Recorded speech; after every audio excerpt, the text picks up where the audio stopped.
IVF treatment எடுத்துட்டு இருக்கிற நிறைய பேருக்கு இருக்கக்கூடிய மிஸ்கன்செப்ஷன் என்னன்னா, இந்த சம்மர்ல நம்ம ட்ரீட்மெண்ட் பண்றப்ப சக்சஸ் ரேட் கம்மியாயிரும் அப்படின்னு நினைச்சிட்டு இருக்காங்க. ஆனா அவங்களுக்கு தெரியறது இல்ல, நேச்சுரலா ஏஜிங்னால நம்மளுடைய சான்சஸ் ஆஃப் கன்செப்ஷன் கம்மியாயிட்டு இருக்கும். ஸோ இதுல சம்மரை காரணம் காட்டி நம்ம போஸ்ட்பான் பண்றப்ப இன்னுமே நம்மளுக்கு சான்சஸ் வந்து கம்மியாகிறதுக்கு சான்ஸ் இருக்கு. இப்போ ரீசெண்டா ஸ்டடீஸ்ல என்ன சொல்லியிருக்காங்கன்னா, ஒரு கூல் ஃபேக்ட் என்னன்னா, இந்த சம்மர்ல வந்து ட்ரீட்மெண்ட் பண்றப்ப சக்சஸ் ரேட் அதிகம் அப்படின்னு சொல்லியிருக்காங்க. அதுக்கான காரணங்கள் என்னென்னு பார்க்கலாம். ஃபர்ஸ்ட் வந்து விட்டமின் டி. இந்த சம்மர்ல இந்த சன்லைட் எக்ஸ்போஷர்னால நமக்கு விட்டமின் டி அதிக அளவில் கிடைக்கும். ஸோ இது வந்து நம்மளுடைய ஊசைட் குவாலிட்டி, ஸ்பெர்ம் குவாலிட்டி எல்லாம் இம்ப்ரூவ் பண்ணுது. அது மட்டும் இல்லாமல் உருவாகக்கூடிய அந்த எம்ப்ரியோஸ்மே நல்ல குவாலிட்டியாக இருக்கும். நம்ம உடம்புல வந்து ஒரு கால்சியம் லெவலை வந்து கரெக்டான லெவலில் வச்சிருக்கிறதுக்கும் இந்த விட்டமின் டி வந்து ஹெல்ப் பண்ணுது. ஸோ இந்த ஃபேக்டர்ஸ்னால என்ன ஆகுதுன்னா, நம்மளுடைய சக்சஸ் ரேட் வந்து அதிகம் ஆகுது, இந்த சம்மர்ல வந்து அதிகம் ஆகுது அப்படிங்கிறத கண்டுபிடிச்சிருக்காங்க.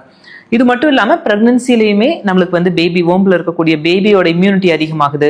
இதனால மிஸ்கேரியேஜ் எல்லாம் வந்து கம்மியாகுது. Next, low level of stress. இந்த சம்மர்ல ஸ்டடீஸ் என்ன சொல்லியிருக்காங்கன்னா, இந்த சம்மர்ல வந்து ஸ்ட்ரெஸ் லெவல் வந்து கம்பேர்ட் டு வின்டர் வந்து கம்மியா இருக்குன்னு சொல்றாங்க. ஸோ இதுவே வந்து நம்மளுடைய சக்சஸ் ரேட்டை அதிகமாகிறதுக்கும் ஒரு காரணமா இருக்கு. மூணாவது வந்து பிசிக்கல் ஆக்டிவிட்டி. வின்டர் நம்ம கம்பேர் பண்றப்ப சம்மர்ல அதிக அளவில் நம்ம வீட்டை விட்டு வெளியே வருவோம், கொஞ்சம் பிசிக்கலா ஆக்டிவா இருப்போம். ஸோ இந்த மாதிரிலாம் இருக்கிறப்ப நம்மளுடைய வெயிட் ரிடக்ஷனுக்கும் இது ஹெல்ப்ஃபுல்லா இருக்கும், சக்சஸ் ரேட் அதிகமாகிறதுக்கும் ஹெல்ப்ஃபுல்லா இருக்கு. அடுத்து மெலட்டோனின். மெலட்டோனினாலே நம்ம வந்து அது ஸ்லீப்புக்கு தான் ரிலேட்டட் அப்படின்னு நினைச்சிட்டு இருப்போம். அது மட்டும் இல்லை, இந்த சம்மர்ல நம்மளுக்கு இந்த மெலட்டோனினோட லெவலும் நம்மளுக்கு உடம்புல அதிகமாகும். அதுவும் வந்து நம்மளுடைய ஃபெர்டிலிட்டி இம்ப்ரூவ் பண்றதுக்கு ஹெல்ப் பண்ணுது. லாஸ்டா பார்த்தோம்னா, சம்மர்னாலே நம்மளுக்கு வெக்கேஷன்ஸும் ட்ரிப்ஸும் தான்.